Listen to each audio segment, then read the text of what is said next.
Baik, Assalamualaikum, selamat pagi, selamat Hari Deepavali kepada seluruh masyarakat kaum India yang meraihkan perayaan Deepavali pada hari ini. Saya Izu Yusof bertemankan rakan anda. Saya Paisha Rahim, Deepavali Wal Tekal kepada semua yang menyambut Hari Deepavali hari ini. Seperti biasa, walaupun hari ini hari cuti, tapi kami masih di sini menemani pagi anda selama 1 jam. Siaran bersiaran secara langsung dari Wisma bernama Izu. Baik, seperti biasa Pasha, kalau kita tengok cuaca pada hari ini, dalam perjalanan saya nak ke sini tadi, agak hujan sebenarnya pagi tadi, jalan pun licin, tapi sekarang kita tak tahu keadaan macam mana. Tapi kita nak tengok ramalan cuaca. Tapi itu sekejap lagi. Nanti dulu. Tiba-tiba nak tengok cuaca dulu ni kenapa? Betul. Kita hold dulu. Baik, suka juga untuk saya kongsikan kepada masyarakat di luar sana bahawa hari ini kalau saya kira lebih kurang dalam lebih daripada 200,000 masyarakat kaum India meraihkan perayaan Deepavali pada hari ini. Lebih daripada 200,000. Lebih daripada 200,000. Betul. Jadi hari ini juga kita ada tetamu jemputan istimewa yang akan mengupas lebih lanjut lagi cerita di sebalik orang kata simbolik perayaan Deepavali ini. Tapi macam biasa sebelum tu kita petik, kita ulas dulu petikan daripada portal bernama.com. Mana boleh petik, kita petik. Baik. Kita melihat kepada program Riuh Benar, Karnival Riuh Benar di Perak yang berlangsung pada minggu lepas, di mana kempen Jom Kenali Bernama pada edisi ke-5 yang berlangsung di Perak menyasarkan warga Perak untuk menjadikan Pertubuhan Berita Nasional Malaysia bernama sebagai sumber berita yang diyakini. Ketua Strategi Korporat bernama iaitu Puan Mariati Muhammad Arif berkata ia bertujuan menjadikan agensi berita ini ataupun bernama sebagai pilihan utama rakyat dalam mendapatkan perkembangan pilihan raya umum ke-15 yang akan berlangsung tidak lama lagi pada bulan harapan sahaja. Baik, antara aktiviti yang disediakan adalah ikon TikTok bernama, sesi trivia bersama pengunjung dan yang paling penting adalah promosi pakej khas Jelajah Riuh untuk usahawan industri kecil dan sederhana. Jadi program ini antara usaha kerajaan lah untuk kita nak menunjukkan keprihatinan dan juga komitmen kerajaan dalam memulihkan industri-industri di negara kita. Betul, itu bercakap soal Perak. Sekarang kita beralih kepada McDonald. Kita sebut pasal McDonald, kita pasti teringat makanan. Tapi di sebalik makanan itu ada sumbangan yang disampaikan. Silakan Pasha. Ya, jadi McDonald's telah pun meraihkan hari jadi lebih 12,000 anak yatim di seluruh negara.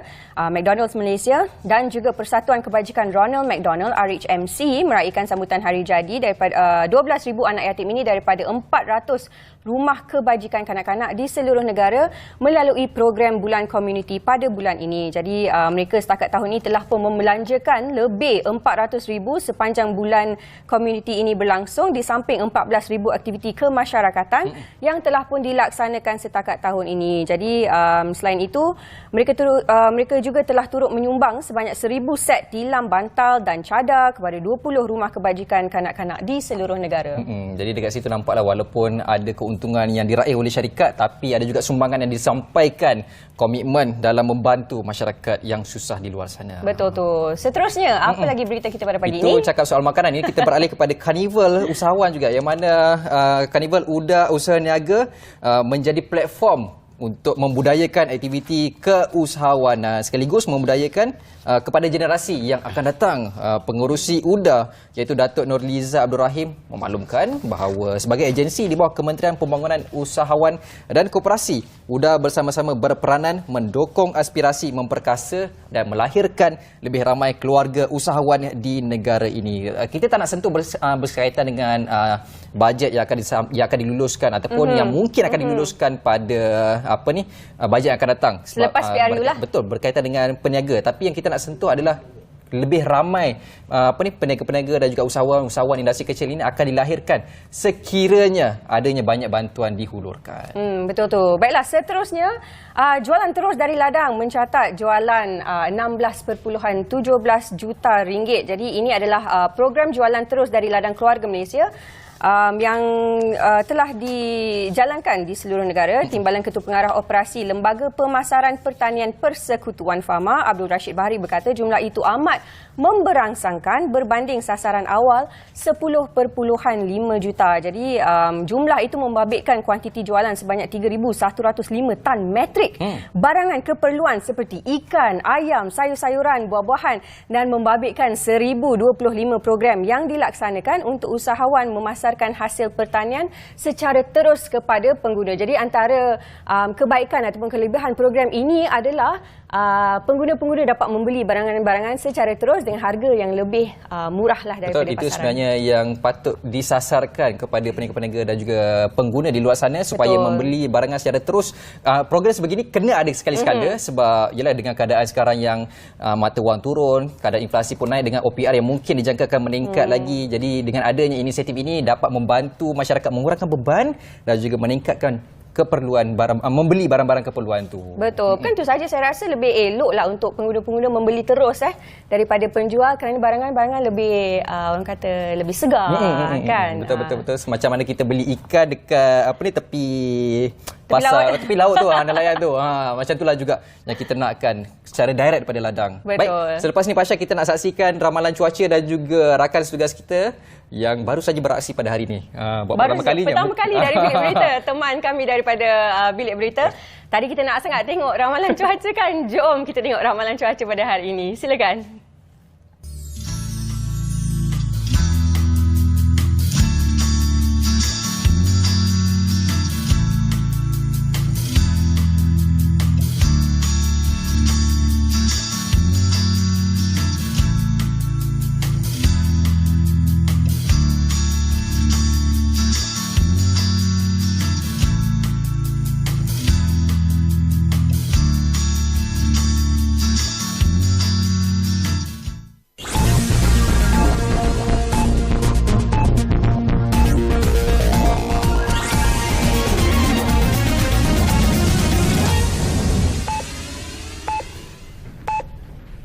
Assalamualaikum dan salam keluarga Malaysia, bersama saya Zihan Susan Abu Daud.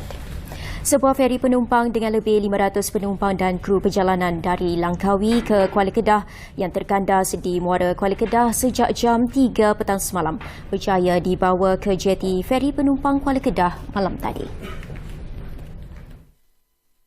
Pengarah Zon Maritim Kuala Kedah Agensi Penguatkuasaan Maritim Malaysia APMM, Komander Maritim Nur Azriyanti Ishak berkata, feri itu ditunda bot tunda milik salah sebuah syarikat kargo di Kuala Kedah pada 9.25 malam, manakala kesemua penumpang dan kru selamat.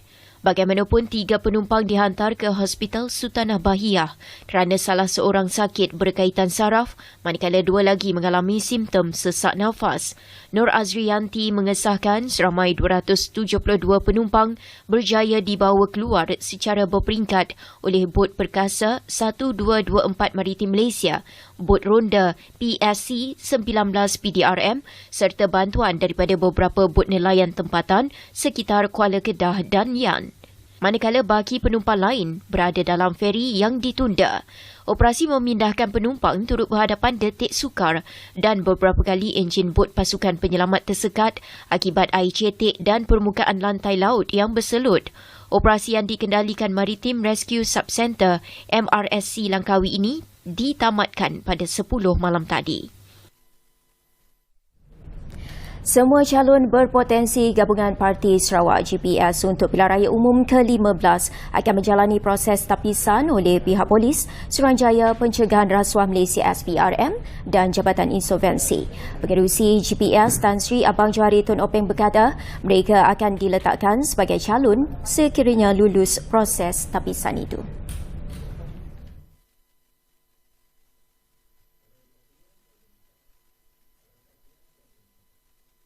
Beliau yang juga Premier Sarawak berkata demikian selepas melawat Kompleks Sukan Daro Sarawak pada Ahad. Tan Sri Abang Johari yang juga Presiden Parti Pesaka Bumi Putra Bersatu PBB berkata GPS kemungkinan akan meletakkan 12 muka baharu dan muda sebagai calonnya bagi 12 kerusi parlimen yang tewas pada pilihan raya umum ke-14. Beliau juga mengucapkan terima kasih kepada penyandang daripada parti itu yang menawarkan diri untuk berundur bagi memberi laluan kepada muka baharu. Pemain perserangan lelaki profesional negara Lee Zijia gagal dalam usahanya merangkul gelaran sulung terbuka Denmark selepas tewas kepada pemain Cina Shi Yuqi di pentas final di audiensi. Permulaan yang goyah buat Zija, pilihan keempat kejohanan, mensia-siakan kelebihan mendalui 9-5 pada set pertama sebelum lawan bukan pilihan itu menemui rentak untuk mengejar mata demi mata sebelum menang 21-18 dalam kejohanan di arena USK Bank. Bagaimanapun, Zija selaku pemain nombor 3 dunia bangkit semula pada set kedua dengan mendalui 7-1 dan terus menguasai perlawanan sebelum menang 21-16 untuk mengheret perlawanan ke set penentuan.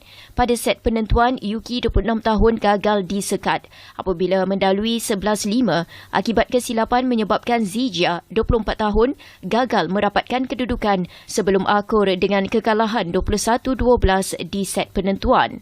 Dalam pada itu, Yuki menamatkan kemarau gelaran selama 3 tahun apabila kali terakhir memenangi terbuka Switzerland pada 2019. Selepas perlawanan, Zija dengan tenang menerima keputusan tersebut dan berazam untuk kembali semula dengan lebih mantap pada terbuka Perancis 2022 di Paris bermula Selasa ini. Sekian dari Bilik Berita, Salma Humaid.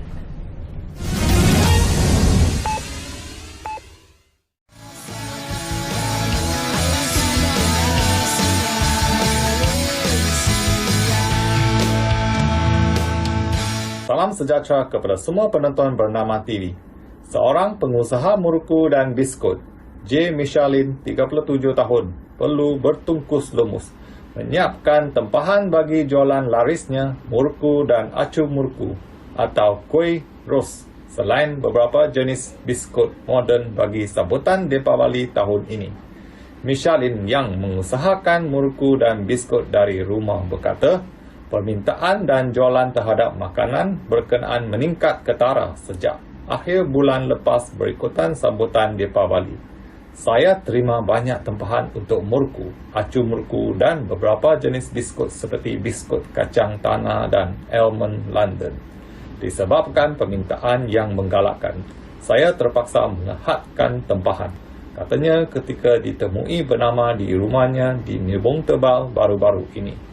Michelin berkata, pembuatan murku dan biskutnya kini kembali rancak selepas pandemik COVID-19. Menurutnya, pelanggan beliau terdiri daripada berbilang kaum dan bukan sahaja dari Pulau Pinang, malah Pahang, Kuala Lumpur dan Kedah. Michelin berkata, beliau juga menerima tempahan untuk acara khusus dan perayaan seperti Christmas, Hari Raya dan Tahun Baru Cina. Biskut tradisional Michelin dijual pada harga antara RM25 dan RM100, manakala biskut moden berharga antara RM24 dan RM35 sebalang. Sekian saja laporan saya. Terima kasih. Baik, itu dia tadi VT cara membuat kuih murku tu pernah cuba ni Macam Tak pernah lagi, tapi pernah makan. Pernah makan tu memang. Tapi dia bukan senang tak. Macam LVT tadi dia pakai yang jenis yang putar macam tu. Ada lagi satu jenis yang dia kena tekan. Betul. Itu yang tu tradisional. Betul. Dia kena memerlukan tenaga yang kuat, kekuatan lengan. Kena sabar orangnya buat benda tu. Betul. Tapi itulah antara salah satu kegemaran saya bila menyambut Deepavali, murku, kuih ros. Macam-macam lagi lah. Tapi kita jangan cakap pasal makan dulu. Walaupun kita ada banyak kuih muih di hadapan ni, saya tunggu masa je nak cubit sikit. Hari ini kita ada bersama kami tetamu jemputan seperti yang saya telah pun katakan tadi, seorang yang akan mungkin menceritakan lebih dalam lagi antara significance dan juga mungkin cerita di sebalik perayaan Hari Deepavali. Jadi bersama kita pada hari ini kita ada Rishi Kumar Vadivelu, Timbalan Presiden Pertubuhan Hindu Dharma Mamandram Malaysia. Selamat datang, selamat Deepavali hari ini. Terima kasihlah kerana sudi meluangkan masa walaupun hari Deepavali hari ini untuk bersama kami di Apa Khabar Malaysia. Ya, terima kasih sebab menjemput saya pada hari ini untuk menerangkan pasal pesta upacara Deepavali ini. Baik, sebelum apa-apa saya rasa lebih penting untuk kita memahami ataupun kita nak tahu dengan lebih dalam lagi apakah cerita di sebalik sambutan Deepavali itu sendiri. Sambutan Deepavali ini adalah satu upacara daripada agama Hindu. Di cerita Purana ni, Dewa Sri Krishna telah menumpaskan Asura bernama Nargasura. Dalam kesimpulannya dia mengatakan kebaikan memenangi kejahatan. Itu saja cerita simbolik ni. Daripada hari itu, setiap tahun kita akan merayakan Deepavali ini menandakan yang setiap manusia ni ada kebaikan dia dan ada kejahatan dia. So setiap manusia insan ni perlu menaikkan nilai-nilai positif dia. Kita tidak boleh menjadi asura sebagai nargasura.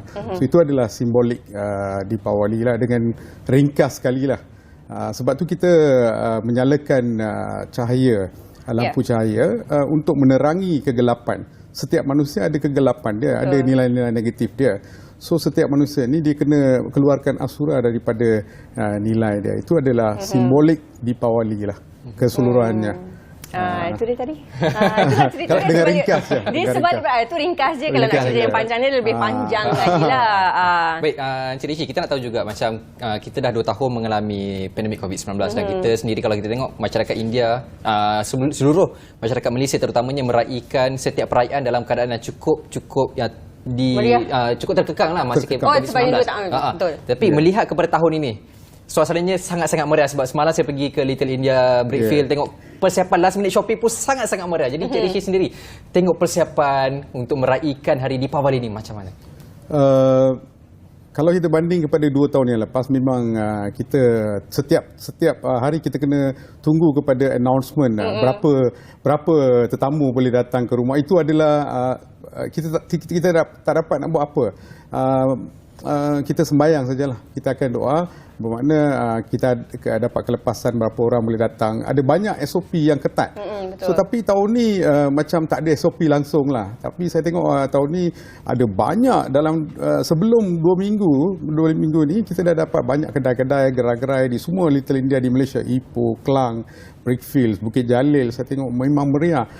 Dah start dah 2 minggu dia orang dah start kemeriahan ni. Ini memberi kepeluang untuk businessman kita jugalah. So memang meriah. Semalam pun saya sempat pergi ke Brickfield walaupun hujan, memang meriah. Ada mercun, ada semua last minute shopping. Nampak ceria lah. Memang bagus lah. Itulah antara kemeriahan sebenarnya dalam setiap perayaan pun, bukan saja Deepavali tu. Last minute shopping tu yang yelah, Itu yang paling meriah selalu Itu yang juga. paling meriah Ya, sebenarnya.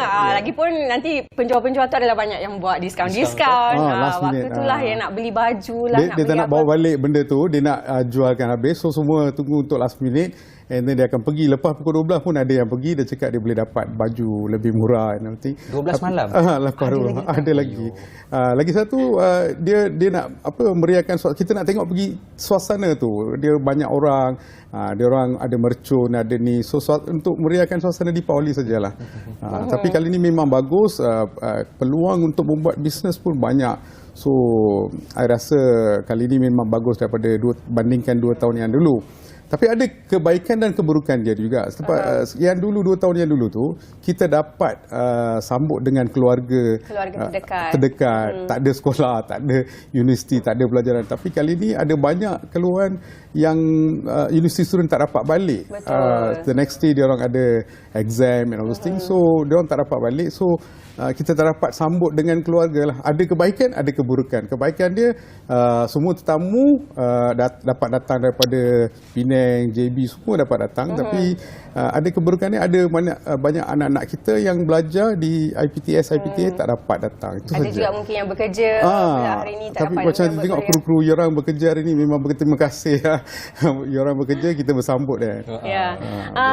Encik Rishi, saya nak tanya. Dulu kan masa kecil-kecil ingat tak ada iklan sambutan perayaan Deepavali ni, budak kecil ni dengan bapak dia pagi-pagi dia dah bangun, pagi-pagi tu dah akan mandi minyak dulu. Sebelum tu lepas tu baru akan pergi ke kuil. Saya nak tanya, adakah itu masih dilakukan sampai sekarang dan juga kenapa? Mungkin Simbolik mandi minyak atau mandi minyak tu mungkin boleh Sedangkan ceritakan. mandi minyak ni memang daripada turun-temurun kita. Kita memang ada, especially daripada South Indian lah. Daripada bangsa daripada South Indian ni. Mandi minyak bijian ni adalah merupakan satu tradisi. Masa saya dulu pun pernah lari daripada ni. Sebab masa you letak minyak tu dekat mata, memang pedih. Hari ni pun pagi tadi saya bangunkan anak saya yang bongsu, dia kata tolong jangan letak atas mata ya, dia pedih. So dulu kita fikir benda tu memang susah, tapi setahun sekali kita buat mandian minyak ni memang bagus, menyejukkan badan kita. Lepas tu kita akan ada banyak makanan-makanan last satu minggu tu memang penuh dengan makanan. So at least health wise lah, dari segi kesihatan tu memang bagus untuk membuat mandian pakai minyak bijian ni. Dia akan sapu dekat kepala, dia akan buat special massage. Lagi satu keunikan mandian ini adalah satu bonding di mana orang tua akan mandikan kita, bermakna dia akan buat massage untuk kita. Bermakna kita tak ada peluang untuk bercakap dengan ibu bapa atau datuk kita. So masa ni ada time untuk kita bonding lah, bermakna kita boleh dia boleh borak jenaka, dia boleh touch kita, touch bonding is there. So memang unik lah, memang benda ni memang ada sampai hari ni. Dalam shopping tu memang tak terlepas, dia orang akan mesti beli minyak bijian dan dia panggil siakai lagi satu untuk mandikan tu. Memang ada, tak pernah miss sampai hari ni. Benda-benda tu yang wajib tu. Wajib. Baik Cik Rishi, menyentuh berkaitan dengan bonding antara ahli keluarga, sebab kita tahu setiap kali perayaan mesti akan ada satu adat di mana orang akan datang ziarah menziarahi. Ya, betul. Benda tu kita dapat tengok sebelum-sebelum ni, tapi masa PKP orang tak boleh datang ziarah dan sebagainya, dan apabila berlakunya peralihan ataupun jarak antara setiap generasi dan juga generasi tu menjadikan adat ziarah menziarahi ni semakin kurang dipraktikkan. Pendapat Cik Rishi sendiri, kita berada di zaman sekarang yang sangat-sangat mencabar dengan zaman perkembangan teknologi dan mungkin sebagainya. Antara ziarah menziarahi antara bangsa-bangsa yang berlainan, mungkin Cik Rishi nak beri pandangan sikit. Saya masih boleh fikirkan masa saya kecil dulu, saya dilahirkan di Tanjung Malim, Jalan Kotoyong. Kita ada banyak ramai saudara, sahabat-sahabat Melayu, Cina semua akan datang. Tapi sekarang di suasana city memang dah kurang lah. Kita tak boleh bandingkan daripada dulu. Saya masih boleh ingat masa dulu, bukan saja meruku menjadi upacara dalam sebenarnya. Saya boleh ingat mak saya dengan makcik-makcik lain boleh buat dodol untuk Deepawali. So dia akan datang day before, dia akan gali lubang besar, dia letak kayu, kita akan buat dodol. So masa hari raya kita ada bagi tosai, chutney. So benda ni dah kurang dekat sini, commercialized dah terlampau tinggi, city life lah, sebab semua busy. Sempena Deepawali ni kita ada satu hari, dulu tak ada, dulu tiap-tiap petang pun Deepawali. So sekarang the next day semua dah pergi kerja. Betul. So time dia terlampau singkat. So dia nak antara keluarga dah jadi besar, dia anak dia. So menziarahi among them pun dah banyak dah. So mungkin itu adalah sebab utama. Tapi kita boleh memumpukkan perpaduan kita, kita boleh memanjangkan perayaan ni di pesta-pesta di sekolah. Saya rasa kita kena semaikan benda ni dari sekolah. Sekolah mesti, saya rasa lah, ini cadangan harapan saya.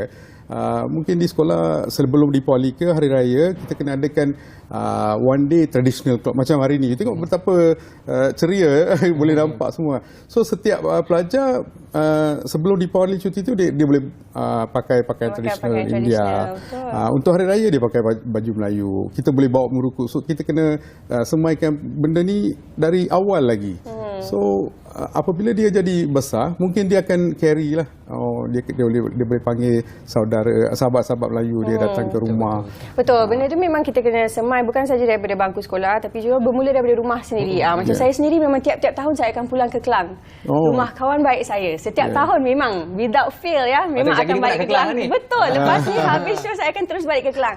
Dan benda ni memang saya dah buat bertahun-tahun sampai saya dah berkeluarga, saya bawa anak-anak saya. Jadi macam yang Cik Rishi katakan lah, bila kita dah berkeluarga, kita bawa anak-anak pula. Jadi nanti bila mereka membesar, mereka akan sambung juga tradisi ni. Jadi memang kena bermula daripada rumah. Jadi kita sendirilah, kalau kita ada kawan-kawan yang berbangsa berlainan ataupun yang menyambut perayaan yang berlainan, jadi kita sendiri boleh membuat inisiatif tu dahulu. Betul. Baik, macam Cik Rishi sendiri tengok sambutan tahun ni mungkin ada satu keunikan yang tahun ni berbeza berbanding dengan tahun-tahun sebelum ni. Mungkin Cik Rishi ada something yang nak kongsi tu.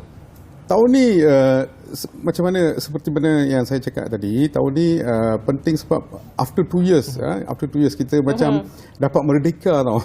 Merdeka. Merdeka daripada merdeka tau. COVID, merdeka daripada bukan penuh lah, tapi kita boleh merayakan suasana. Lagi yang saya rasa tahun ni Deepavali ni hari Isnin, itu menandakan signifikan yang paling bagus sebab kita dapat cuti 3 hari. Betul. Sabtu, Ahad, Monday. So 3 hari ni saya rasa cukuplah untuk cuci rumah, shopping, lepas tu hari ni buat perayaan dan besok boleh balik kerja. So kita harap tahun ni memang meriah. Saya rasa penuh. Saya harap saya mengambil kesempatan ini untuk berterima kasih kepada bangsa-bangsa lain bertoleransi, sebab saya tengok parking dekat Little India semua dah pack, tapi itulah bangsa Malaysia kan. Betul. Masa kita merayakan Deepavali, diorang semua okey, ini time diorang. Ada parking pun, blocking pun tak apa, diorang celebrate Deepavali. Kita masih ada perpaduan tu, tak ada orang kacau kita, tak ada. Sampai hari ni netizen pun tak ada komen apa-apa pun. So diorang faham apa tu Deepavali. Kita faham apa tu hari raya. Kita faham apa tu Tahun Baru Cina. Perpaduan tu masih ada. Kena buatkan dia lebih meriah tu saja.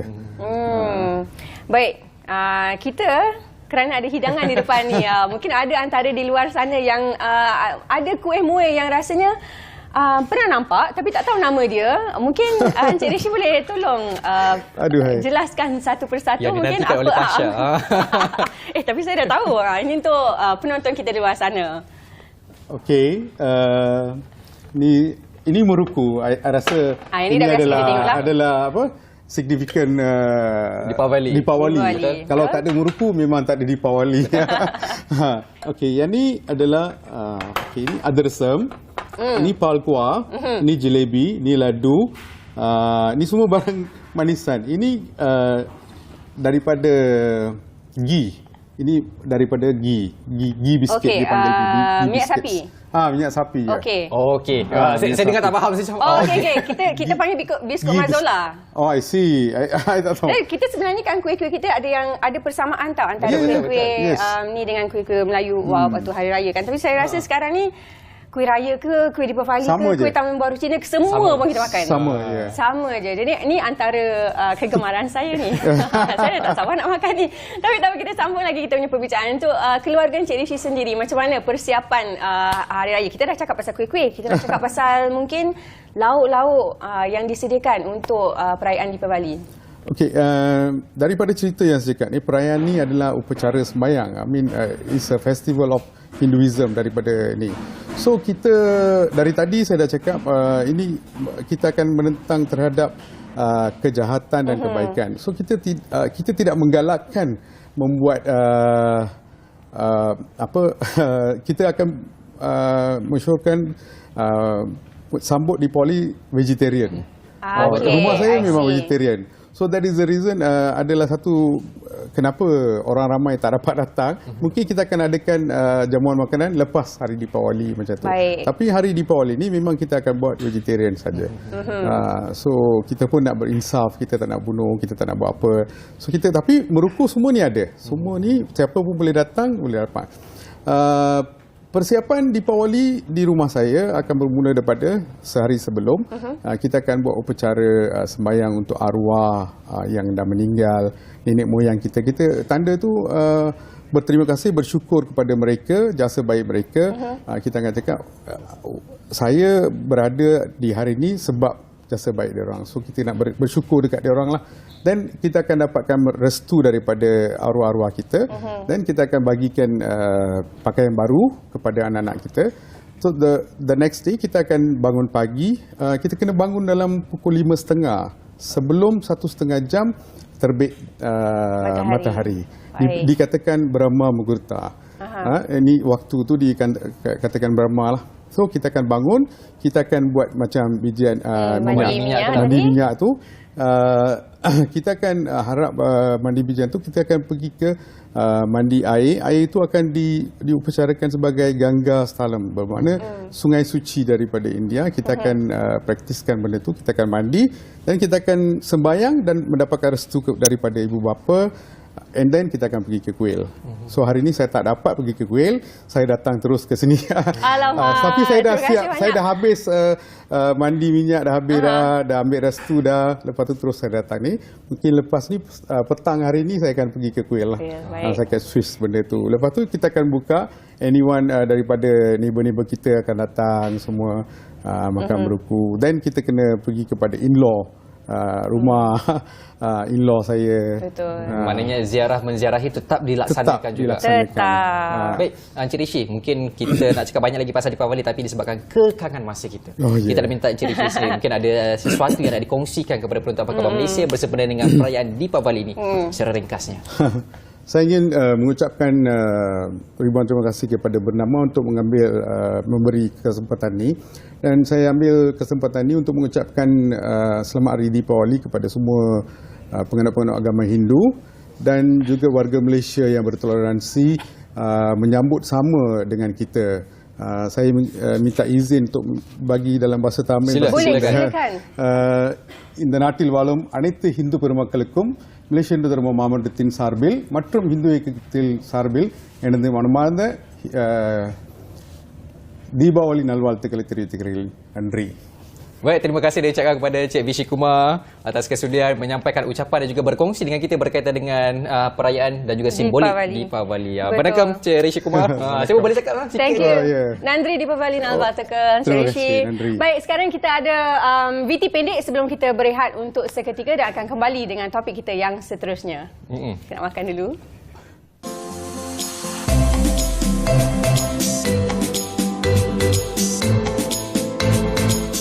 Bertempat di Zoo Negara telah berlangsung satu program Grow and Conserve yang meliputi aktiviti penanaman pokok lanskap dan tajaan seekor citah yang dikenali sebagai Bolt sebagai haiwan angkat oleh Amanah Raya Trustee Berhad, anak syarikat milik penuh Amanah Raya Berhad.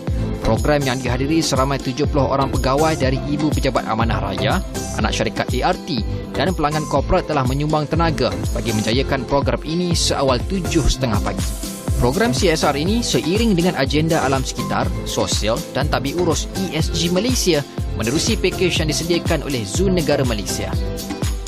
Program Grow and Conserve ini meliputi aktiviti penanaman pokok landscape dan tajaan seekor citah yang dikenali sebagai Bolt sebagai haiwan angkat. Penyertaan dalam program Grow and Conserve ini sebenarnya memberi satu cabaran buat art dalam usaha untuk memperluaskan komitmen ke arah kelestarian penjagaan di samping mempraktikkan amalan ESG. Di samping itu adalah diharapkan bahawa program hari ini dapat juga mendorong korporat-korporat lain dan juga rakan korporat kami seperti Amanah Saham Nasional dan Public dan juga korporat-korporat lain untuk sama-sama membuat lebih banyak aktiviti yang membantu ESG inilah. Penanaman pelbagai jenis pokok lanskap daripada Sepsis perennial, Sepsis orchid dan sebagainya bertujuan untuk mencantikkan lagi kawasan tumpuan orang ramai dan menghiasi kawasan persekitaran Zoo Negara Malaysia. Dalam masa yang sama, simbolik penyerahan cek tajaan sebanyak RM16,391 telah disempurnakan oleh pengerusi ART iaitu Datuk Profesor Dr. Nur Inayah Yaakob kepada Timbalan Presiden Zoo Negara Rosli Alias Rahmat Ahmad Lana dan disaksikan oleh pengarah urusan kumpulan Amanah Raya. Ditanya mengenai pemilihan citah sebagai haiwan angkat ART, ini komen dari Ahmad Faizal Sulaiman Khan. Pemilihan citah itu kerana citah ni yang seperti ketahui lah haiwan terpantas di dunia. Jadi dia memberikan satu simbolik lah kepada korporat seperti kami untuk mendorong kami untuk committed lagi, give our best customer service. Dan juga citah ini daripada spesies king citah. Ada 30 ekor je dalam dunia ni. Jadi kami amat berusaha hatilah untuk untuk membantu dalam aktiviti-aktiviti yang mengelakkan spesies ini daripada pupus.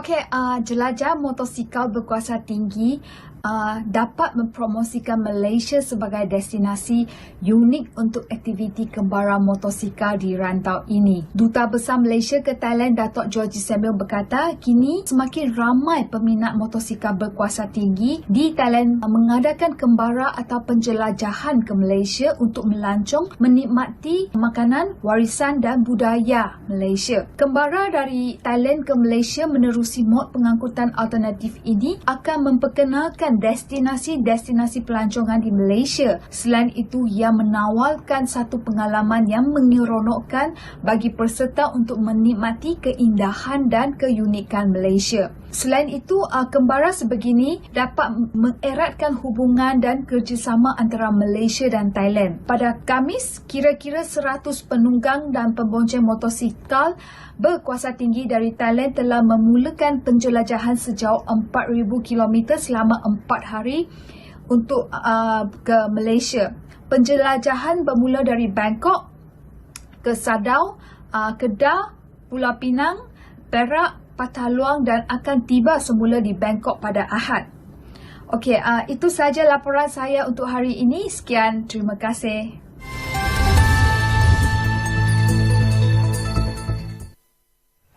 Baik, bertemu kembali dalam Apa Khabar Malaysia. Masih bersama saya Izul Yusof dan juga Pasha Rahim. Tadi kita dah bercakap soal simbolik perayaan Deepavali dan sekarang kita nak pergi ke satu topik yang cukup menarik juga untuk kita kongsikan yang berkaitan dengan kesihatan. Betul.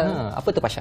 Baik, pada hari ini kita tajuk dia mencapai kesejahteraan dan kesihatan optimum bersama Mafim. Apa itu Mafim? Bersama kami adalah Dr. Adlina Sulaiman, merupakan ahli Exco Mafim ataupun Malaysian Association of the Advancement of Functional and Interdisciplinary Medicine. Assalamualaikum. Terima kasih bersama kita pada pagi ini. Waalaikumsalam warahmatullahi. Okey, panjang tadi nama Malaysian Association of the Advancement of Functional and Interdisciplinary Medicine. So, kita mulakan dulu, Doktor boleh ceritakan secara ringkas apa itu Mafim? Yes.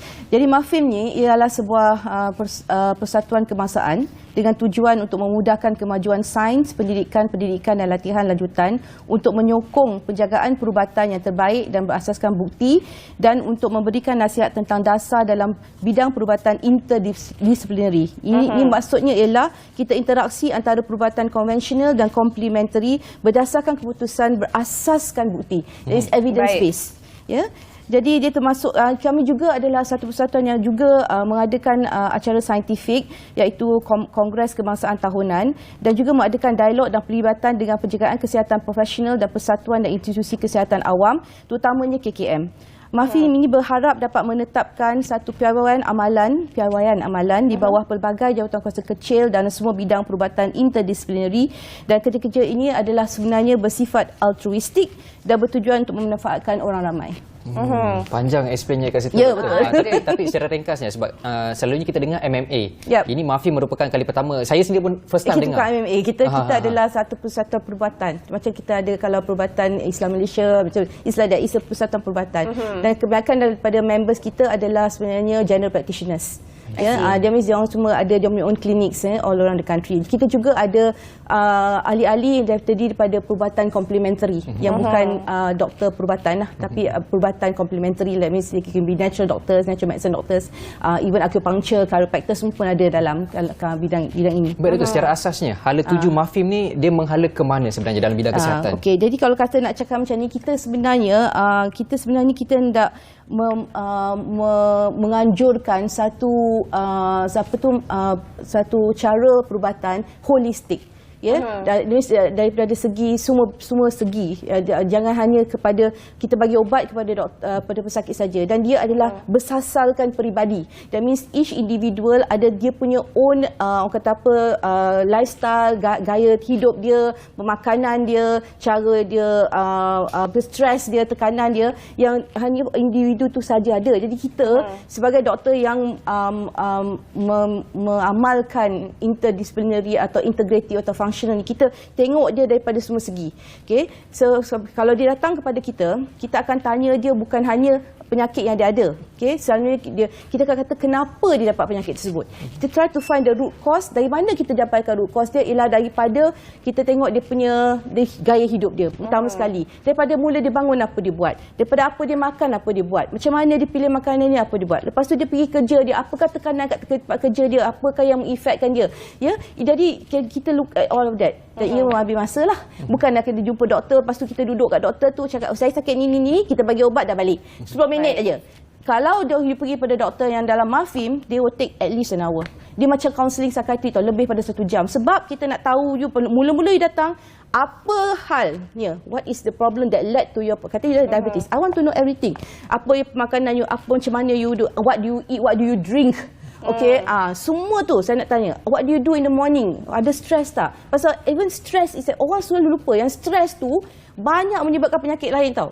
Darah tinggi, kencing manis, apa semua tu, so all is to do with that. Because bila you go under stress, bila you bawah tekanan, apa yang terjadi ialah stres itu mengambil semua nutrien daripada tempat-tempat yang tidak sangat menggunakan. Jadi dia pergi kepada jantung, pergi kepada otot.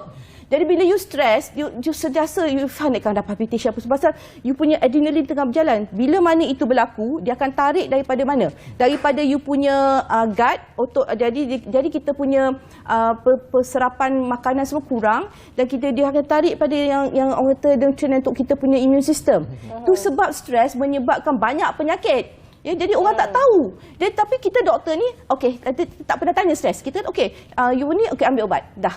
Stop. Maknanya dekat situ kaedah perubatan itu secara holistik, bukan secara sekadar melihat sahaja. Jadi integratif dia maksudnya integratif dan holistik dan juga bersasarkan peribadi. Because you have a different person from yourself. You have got different stresses, you got different stresses. Even setakat apa pun, for example, even relationship with your family pun is a stress. Kan kadang suami isteri dengan anak semua kan, it's a stress. Okay, so kita nak ada work stress, jangan cakap lah dengan colleagues, dengan apa, dengan boss apa semua macam-macam. Okay, nobody ask that. Tu pun kita tak pernah tanya. Kita selalunya kata, okey datang sakit, okey darah tinggi, okey ni dah ambil. Go back home. Okey doktor, so, saya nak tanya, adakah mungkin apa yang doktor nak cuba untuk orang kata bukan kata promosi, macam mana cakap, nak menggalakkan ataupun nak menjelaskan kepada orang di luar sana adalah penjagaan kesihatan ni bukan sahaja daripada segi medical tapi juga dari segi lain seperti yang doktor sebutkan tadi, gaya hidup, pemakanan dan sebagainya. Betul. Jadi saya nak tanya cara rawatan, mungkin contoh doktor boleh beri kita contoh-contoh lah keadaan ataupun penyakit seseorang yang menggunakan kedua-dua rawatan konvensional dan juga rawatan komplementari ataupun rawatan alternatif ni, antara contoh-contohnya penyakit jenis apa dan rawatan jenis apa? Okey, kalau kita nak pergi pada satu penyakit, kita akan ambil masa yang lama lah ya. Yang paling common lah mungkin. Okey, saya bagi tahu apa yang saya alami. Saya sebenarnya penyakit bara payudara. Okey, so sebenarnya kita mulakan dengan satu hari. Okey. Kita hendak sekarang apa yang kita nak lakukan sekarang ni ialah kita nak memperkasakan semua semua orang individu untuk kita start the day dengan kita fikirkan bahawa hari kita bermula, kesihatan kita bermula daripada kita bangun pagi. Betul. Jadi kita bangun pagi, kita sembahyang. Betul tak? That itself is healing. Semayang. Jadi kita spend time healing ourselves just by semayang dan baca Quran, whatever is. Kalau for myself, for other people, yes, your religion, follow your religion, ikutlah religion kamu ya. Lepas tu kita makan. Kita kena pilih pemakanan apa. Organik lah, tak boleh ambil gula lah, tak boleh makanan yang ada GMO lah, tak boleh makan dairy products lah, kena makan banyak vegetable, fruits and vegetables, sayur-sayuran dan buah-buahan.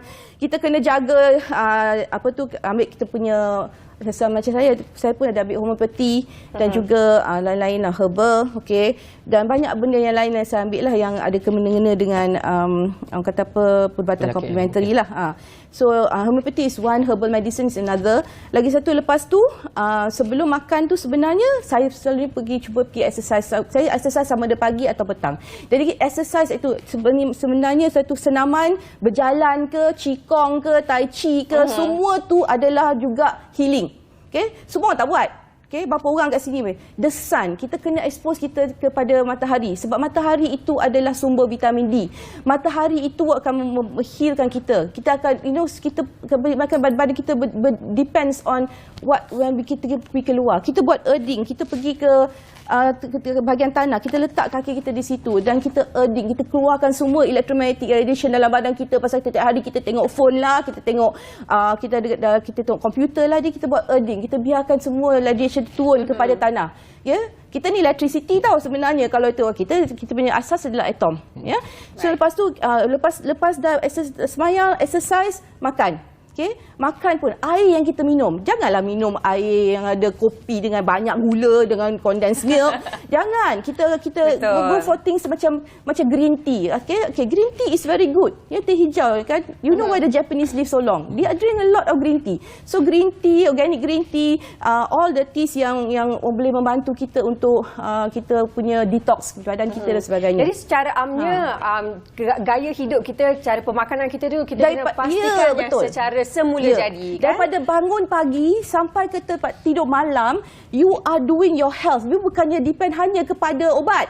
That means kita nak you memperkasakan individu untuk tahu bahawa sejak dia bangun dia kena jaga diri dia untuk sembuh daripada penyakit dia ada, dan juga yang mana yang tak sakit untuk jangan sakit. Faham? Okay? So detox lah, neutralize lah, semua masuk ke dalam tu.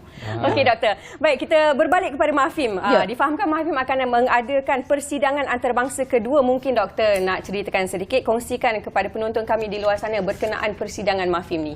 Okey, jadi Mahfim ni konferensinya adalah pada 3 hingga 6 hari bulan November.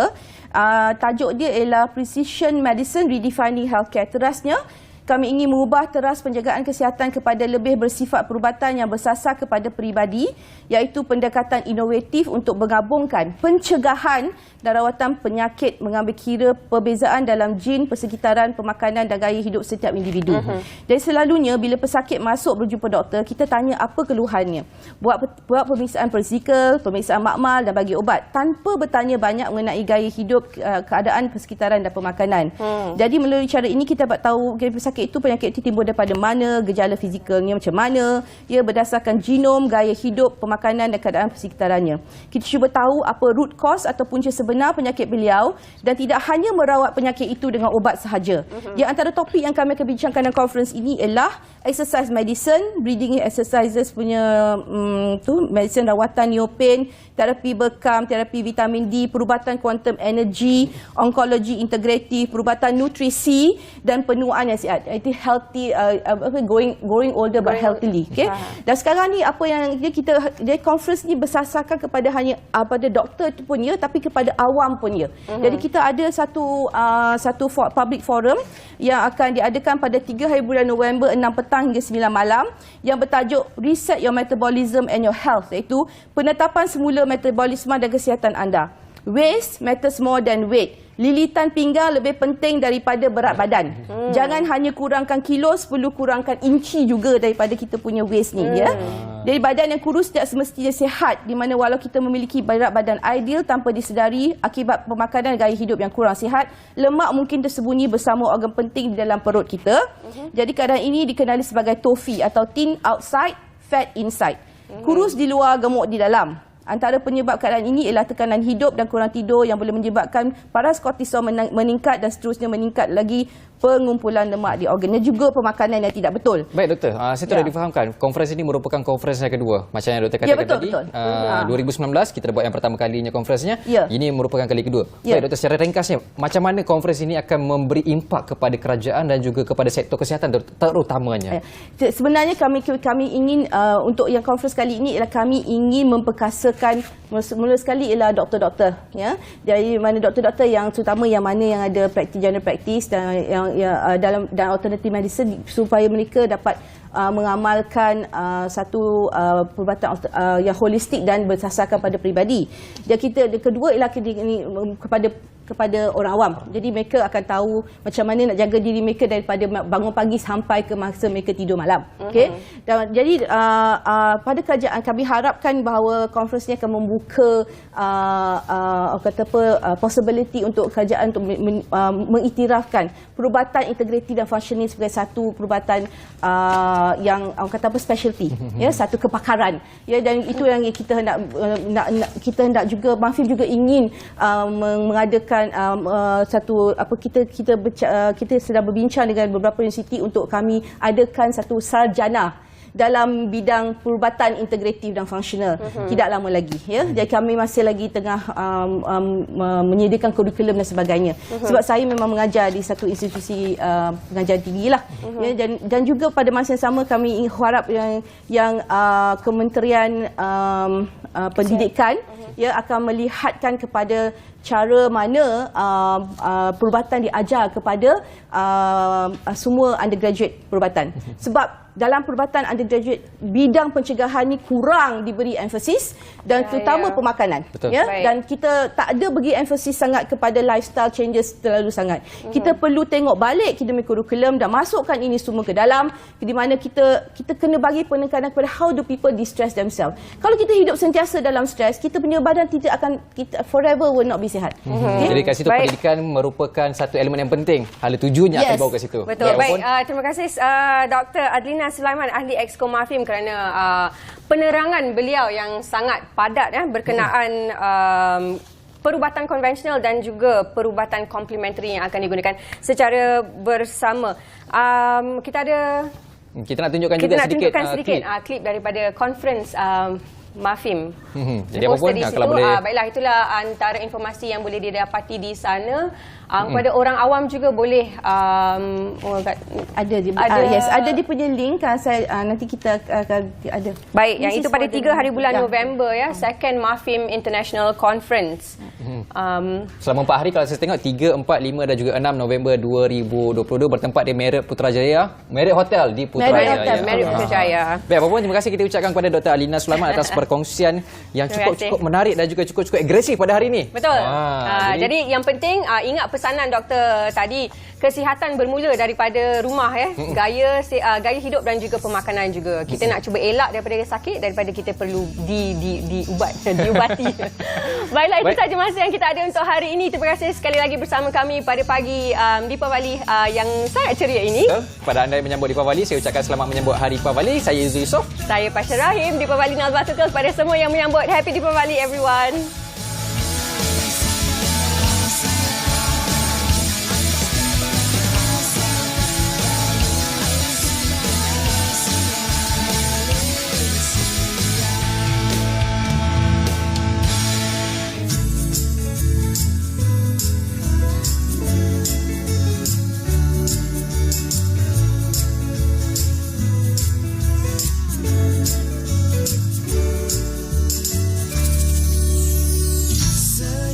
Segar di pagi hari, terus bangkit yakin